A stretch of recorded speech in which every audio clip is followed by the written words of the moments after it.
ჩვენი პროვანსული თავგადასავალი დასასრულს უახლოვდება. სანამ საფრანგეთის ამ უმშვენიერეს მხარეს დავემშვიდობები, კიდევ რამდენიმე პატარა დასახლებას და სოფელს მოვინახულებ.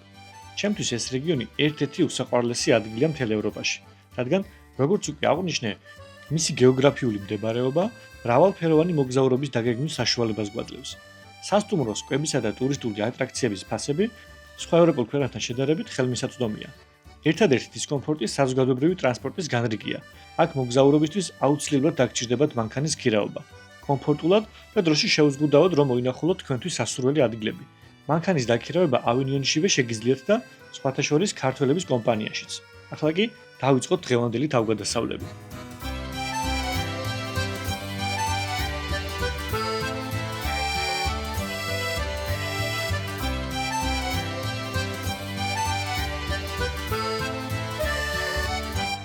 დღეს გადავწყვიტე რომ ლუბეღონის რეგიონის რამდენიმე სოფელი მოვინახულო.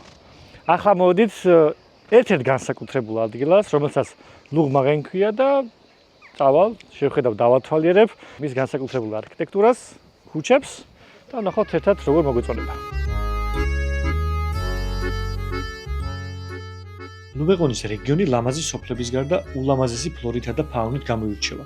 ჰორიზონტზე გადაჭიმული ვენახები, ზეთისხილის ბაღები, რომლებიც ქვისგან აშენებულ სოფლებს შორისაა განთავსებული.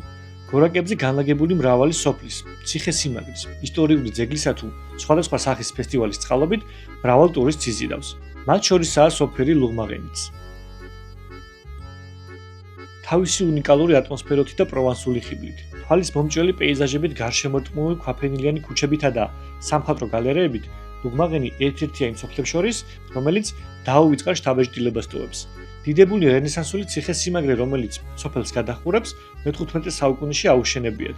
საუკუნეთა განმავლობაში ის რამდენჯერმე გადაურჩა დანგრევას. 1921 წელს მეცნიერმა და ხელოვნების მოყვარულმა რობერტ ლორან ვიბერტმა შეიძინა და აღადგინა დანგრეული შატო. გარდაცვალების შემდეგ მან შატო ექს-ან-პროვანსის მეცნიერებათა სოფლის მეურნეობის, ხელოვნებისა და ლიტერატურის აკადემიას უანდერძა, იმ პირობით, რომ შეიქმნებოდა ფონდი ახალგაზრდა მხატვრების სამასპინძლოდ. სოფელი სტრატეგიულ ადგილზეა გაშენებული. ჯერ კიდევ რომაული პერიოდიდან მოყოლებული, ეს მდებარეობა საშუალებას იძლეოდა ეფექტურად გააკონტროლებინათ გზები, რაც დაცვასა და უსაფრთხოებას თავაზობდა რეგიონში მცხოვრებ მოსახლეობას.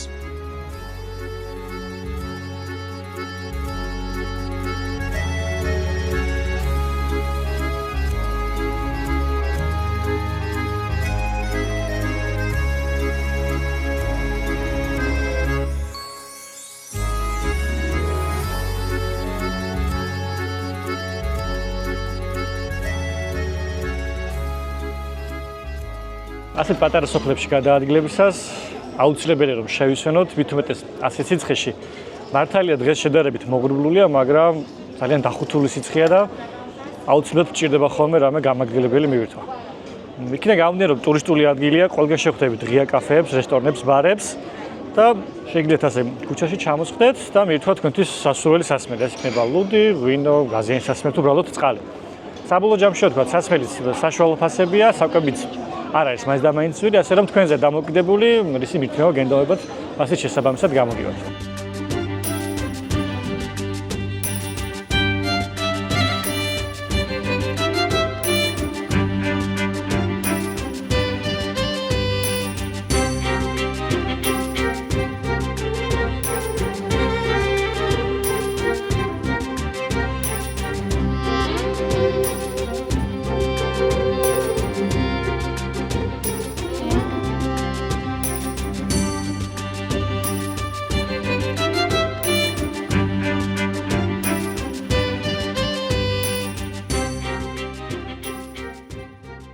სოფლის ცენტრალურ ნაწილში ტაძარი დგას, რომლის გარშემოც დაკლაკნილი ვიწრო ქუჩების ქსელია. ზედხედით განსაკუთრებით კარგად ჩანს სოფლის დაგეგმარება, რომელიც მართლაც შთამბეჭდავია. ყველა ქუჩა თავის ისტორიას ყვება თავისი ძველი სახლების ფერადი ფასადებით, მაღაზიებით, გალერეებით და რესტორნებით. სოფელში მართლაც მომაჯადოებელი ატმოსფეროს უქმნის.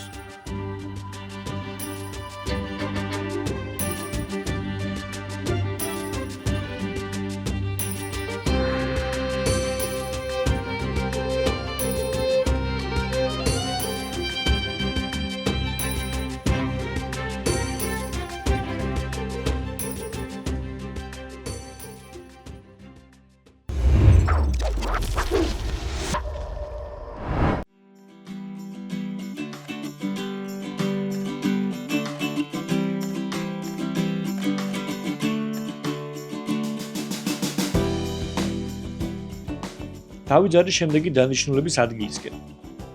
ეს ტერიტორია ერთგვარი მუზეუმია ღიაცისქვეშ, საითაც არ უნდა გაიხედო ყველგან ლამაზი სოფლები, მენახები, გადამწვანებული არემარია. გზად ერთ სოფელთან შევჩერდები. ეს არის ბონიუ. ის რეგიონში არსებული მრავალი ისტორიული მთიანი სოფლიდან ერთ-ერთია. რომაული ხანით დათარიღებული, ის ლუბეღონის ბორცვების მწვერვალზე გაშენებული და ხეობას გადაჰყურებს. სოფლის გვერდით არის კედრის ტყე, რომელიც ნაპოლეონის ეპოქაში ჩრდილოეთ აფრიკიდან იმპორტირებული ხეებით გაშენდა. სოფელში პირველი ეკლესია მე-6 საუკუნეში აშენდა, რომლის გარშემო მოსახლეობა თანდათან იზრდებოდა. აღსანიშნავია, რომ 500 წლის განმავლობაში ეს სოფელი პაპის სამფლობელო იყო. თავის დროზე აქ ცხოვრობდნენ გრაფები, საეკლესიო მოღვაწეები და სხვა მაღალი კლასის წარმომადგენლები. სოფელმა შეინარჩუნა თავისი ავთენტურობა, ციცაბო დახრილი ქუჩები, შადრევნები, რომანული და გოთიკური სტილის ნაზავი ეკლესია და ხედი, რომლის ხილვაც ნამდვილად მოგაჯადოვებთ.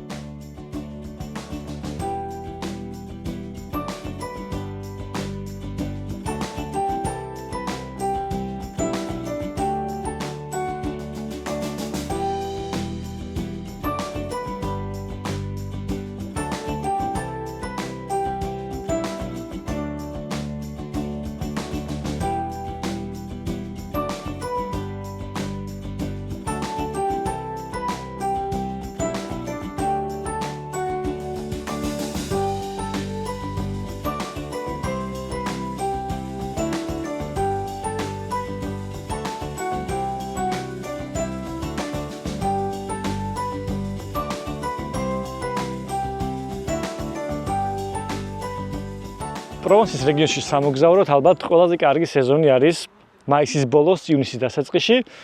ვინაიდან სხვა სიკეთეებთან ერთად ამ დროს ყვავილობს ლავანდა და ძალიან ბევრ ადგილას შეხვდებით ასეთ მინდორს, რომელიც დაფარულია ლავანდით და მოგზაურობა კიდევ უფრო სასიამოვნო ხდება, როდესაც ასეთ სილამაზეს უყურებთ. გარდა ამისა, აქ შევამჩნიე არაერთი ფუტკარი და მინდა გითხრათ, რომ ლავანდისგან აღებული ნექტარის დამზადებული თაფლი არის ერთ-ერთი უგემრიელესი, რაც კი გამისინჯავს. თუ აქ ჩაუბრძანდებით, ამ პერიოდში იქნებით, დატკებით რა თქმა უნდა ფოტოვიდეოებს გადაღებით, არაერთი მანქანა არის გაჩერებული, რომ გადაიღონ ფოტოები, უბრალოდ დატკნენ ამ ხედებით. გარდა იმისა, რომ აქ შეგიძლიათ გაჩერდეთ, უბრალოდ ხედებით დატკბეთ და მისი სურნელი შეეგრძნოთ, გირჩევთ, რომ აუცილებლად შეიძინოთ მისგან დამზადებული პარფიუმერია და როგორც გითხარით, თაფლიც აუცილებლად დააგემოვნოთ.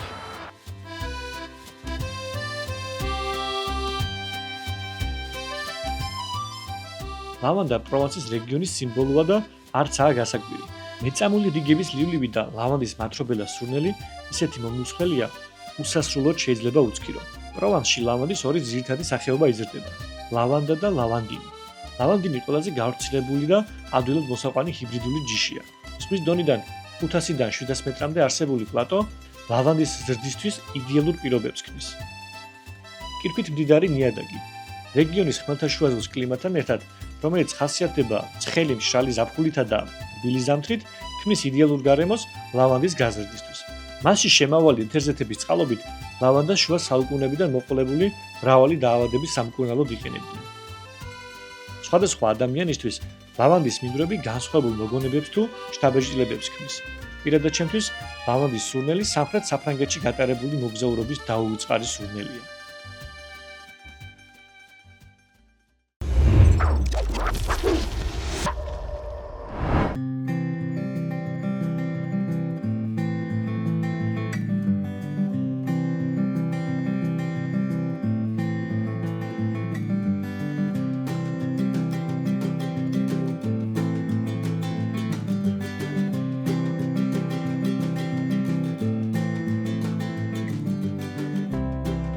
ახლა მოვიდით შემდეგ საინტერესო ადგილას, რომელიც არის სენანკის სააბატოს ნოტრ-დამი, საეპისკოპოსო ეკლესია, რომელიც მე-18 საუკუნეში დაარსდა. საუკუნეების განმავლობაში არაერთხელ გაიძარცვა, დაინგრა, თუმცა კვლავ ტარდებოდა რეაბილიტაცია და ჩვენამდე მოაღწია. შეიძლება ითქვას, რომ ეს არის ყველაზე პოპულარული ადგილი, რაც ამ დღეების განმავლობაში მინახავს, იმიტომ რომ ამდენი ხალხი ფიზიკურად არსად არ ყოფილა, სადაც კი ვიმოგზაურეთ. როგორც ამ რეგიონისთვის არის დამახასიათებელი, ეს ადგილიც გამოირჩევა ლავანდის სიმრავლით, სადაც ადამიანები მოდიან, ფოტოებს იღებენ და უშუალოდ ეს ნოტრ-დამიც კიდევ უფრო ბევრად ლამაზი ჩანს. მაგრამ გარდა ამისა, აქვე გვაქვს მოგზაურების შესაძლებლობა, რომ ლავანდისგან დამზადებული სხვადასხვა პროდუქტი შევიძინოთ. ეს იქნება სუნამოები, პარფიუმერია, ტანის ლოსიონები, საპონი თუ ასე შემდეგ.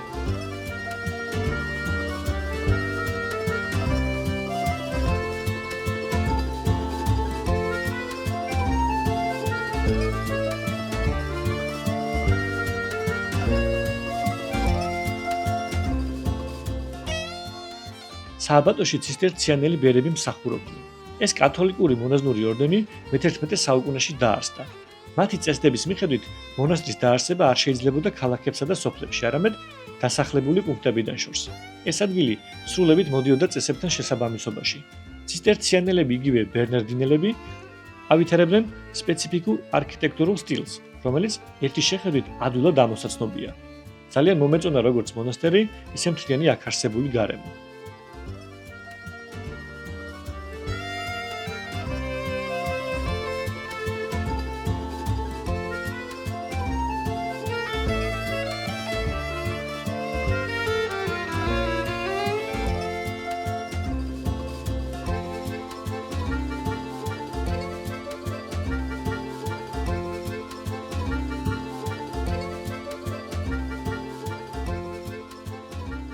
სამხრეთ საფრანგეთი და ზოგადად ტრონს რეგიონი ცნობილია თავისი ფერმერული ცხოვრებით და ეხლა მოხდით ერთ საინტერესო ადგილას, რომელიც შესახებ გაგონილიც არ ქონდა ეგეთი რამე თუ არსებობდა. გულისხმობ შედეგს, რომ ფერმერებმა გამოიყვანეს ძველი ტრაქტორები და გამოფენის დღე მოაწყეს, რაც ხელს უწყობს პოპულარიზაციას. საკმაოდ ორგანიზებული გამოფენა ჩანს, ადგილზე არის ბარი, შეგიძლიათ ჩამოსვიდეთ, ცივი სასმელი მიირთვათ. რასთავია დაათვალიეროთ ეს ტრაქტორები და ვფიქრობ ძალიან საინტერესო არის ესეთი რაღაც არსად არ მინახავს და მეც გავიდე და კარგად დავათვალიერებ.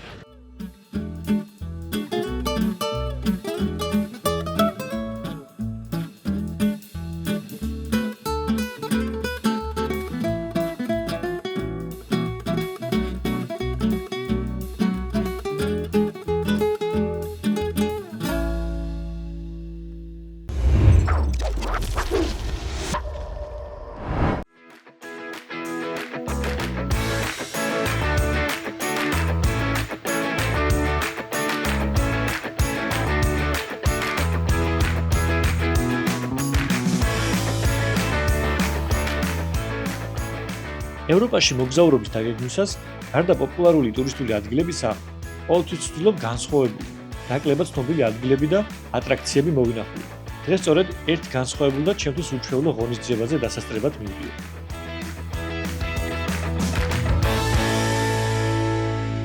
სამხრეთ საფრანგეთში მოგზაურობისას შეგიძლიათ თქვენთვის საინტერესო დაგეგმოთ ტური.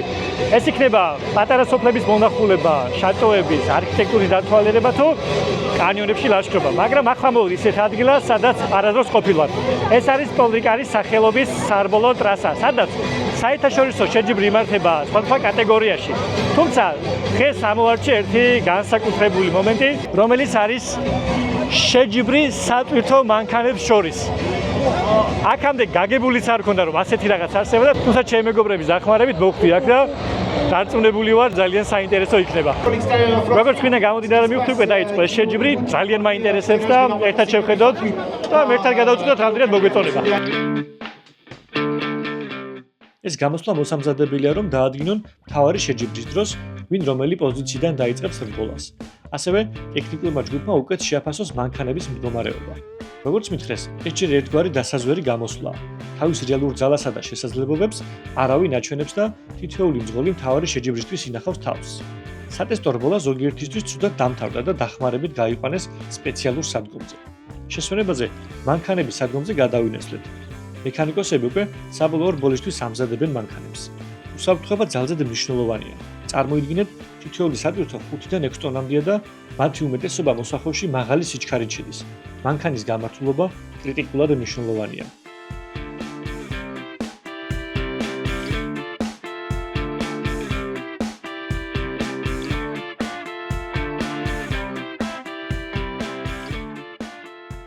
სატვირთოების გარდა მსუბუქი სპორტული მანქანების შეჯიბრიც ვნახე, მაგრამ მე მთავარი რბოლის ნახვა უფრო მინდოდა და მალევე დაიწყო.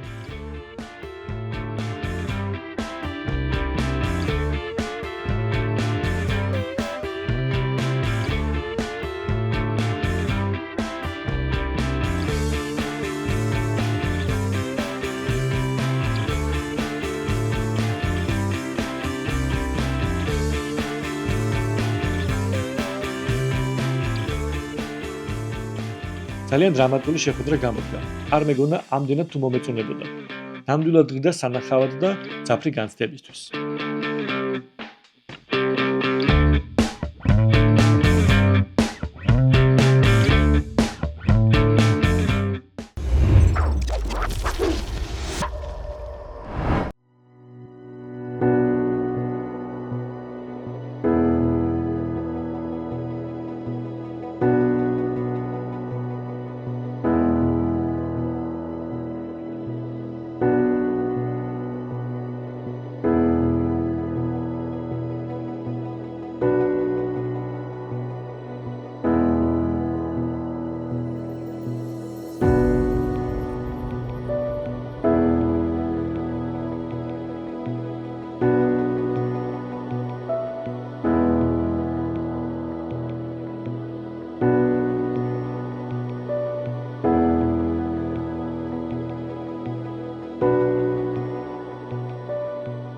მოვიდით ჩვენი დანიშნულების ადგილას, რომელიც არის ქალაქი ნიონსი.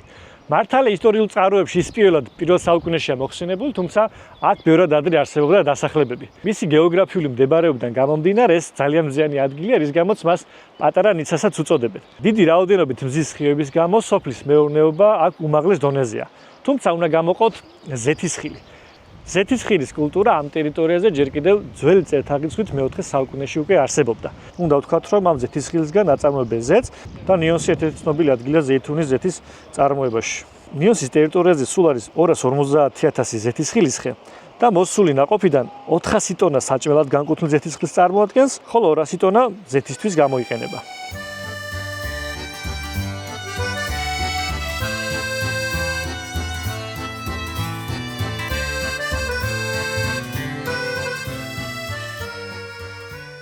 იმის მიუხედავად, რომ საკმაოდ საინტერესო და ლამაზ ადგილებში მოგზაურობ, უნდა ვთქვა, რომ მათი უმრავლესობა არაა ცნობილი ტურისტებში. ამიტომ ქუჩაში სეირნობისას სრული სიმშვიდეს უფევს. არა სუვენირების მაღაზიები და კაფე-ბარები დღის განმავლობაში დაკეტილია, რადგან სტუმრები მათ საღამოს ყავთ. მას შემდეგ, რაც აქაური მოსახლეობა სამსახურებს ასრულებს. თუ მკვდრ ადგილები გაინტერესებთ და სიმშვიდეში მოგწონთ კულტურული დასვენება, ეს სოფლები თქვენ სამოგზაურო სიაში აუცილებლად უნდა შეიყვანოთ.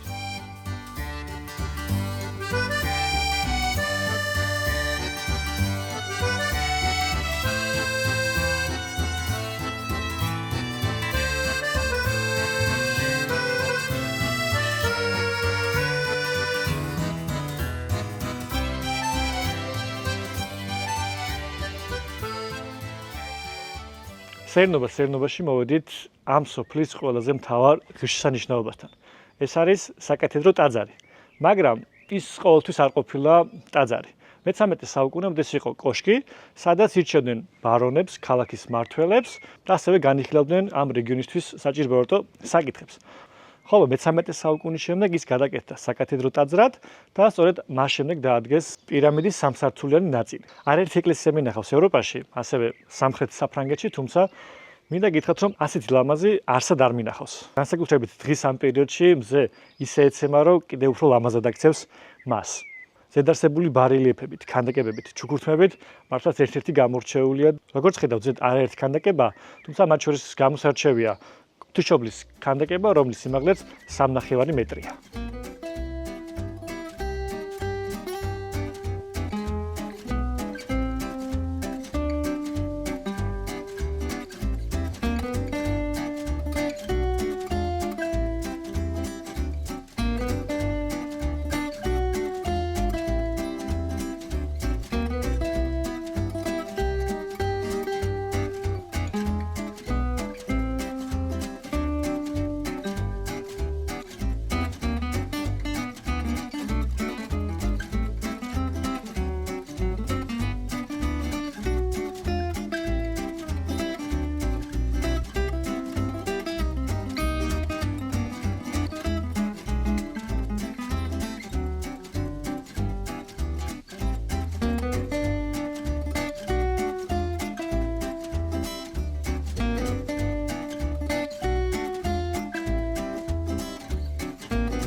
პროვანსში კიდევ ერთი ადგილის მონახულება მაქვს გეგმაში. ერთ მთაზე მინდა ასვლა და მზის ჩასვლის ყურება. თუ ამინდი არ შეიძლება, ვფიქრობ, წარუშლელი ხედები მელოდება.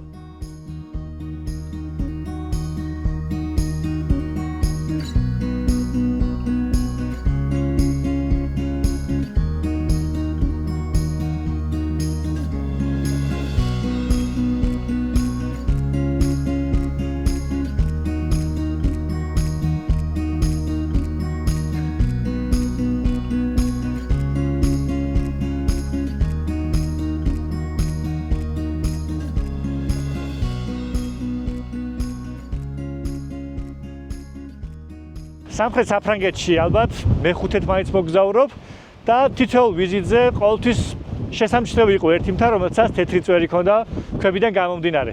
სულ მინდოდა აქ ამოსვლა, მაგრამ აქამდე ვერ შევძელი. თუმცა დღეს მომეცა შესაძლებლობა ამოვსულიყავი ჩემს მეგობრებთან ერთად და აქ ვიმყოფები. ეს არის Mont Ventoux, რომლის მაქსიმალური სიმაღლე არის 1910 მეტრი და ის ამ რეგიონის ყველაზე მაღალ მთას წარმოადგენს.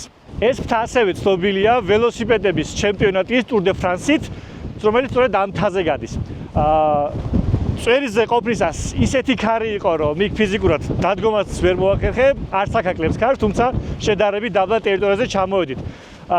ვინაიდან აქ ძალიან ხშირია ასეთი ქარი და ასევე უამინდობები. და ასევე შევხვდით ერთ სამლოცველოს, რომელიც 1935 წელს არის აშენებული და გარდა სამლოცველოს ის ერთგვარად თავშესაფარიც არის, როგორც აღნიშნე უკვე ცუდი ამინდან გამომდინარე. მისი სიმაღლიდან გამომდინარე ერთა გამოიყენებოდა სტრატეგიულადაც. როგორც გავაკვირე 1971-1996 წლებში აქ იყო ბომბდამშენი, რომელსაც შეეძლო გაეშვა როგორც ბალისტიკური, ისე ატომური რაკეტები. ქარიანი ამინდია, თუმცა მზის შესვლა მაინც ძალიან ლამაზია, იმის მიუხედავად, რომ მოღრუბლულია, ზე მაინც ახდენს ამ ღრუბლებში და ჩემთვის ერთ-ერთი გამორჩეული ხედია, რაც ბოლო პერიოდში მინახავს. კიდევ გავუყვებით ამ ბილიქს, იქნებ შედარებით ნაკლებად ქარიანი ადგილი იყოს და მაქსიმალურად დავტკბებით ხედებით.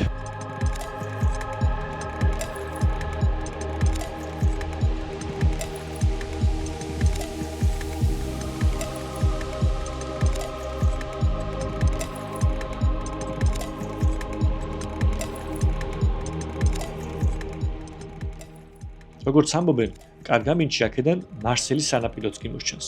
ასევე ალპების უმაღლესი მწვერვალი Mont Blanc-იც. მართალი ამინდში არ გაგვიმართლა, მაგრამ ალპების ულამაზესი პეიზაჟი მაინც გადაგვეშალა თვალწინ და ეს მშვენიერი სანახავია.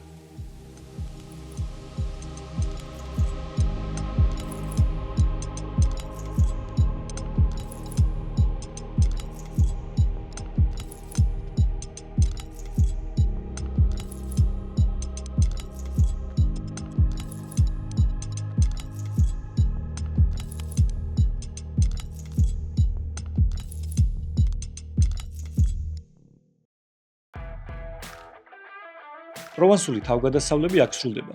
შემდეგი გადაცემიდან საქართველოში ვბრუნდება. პირველი გაჩერება კახეთია.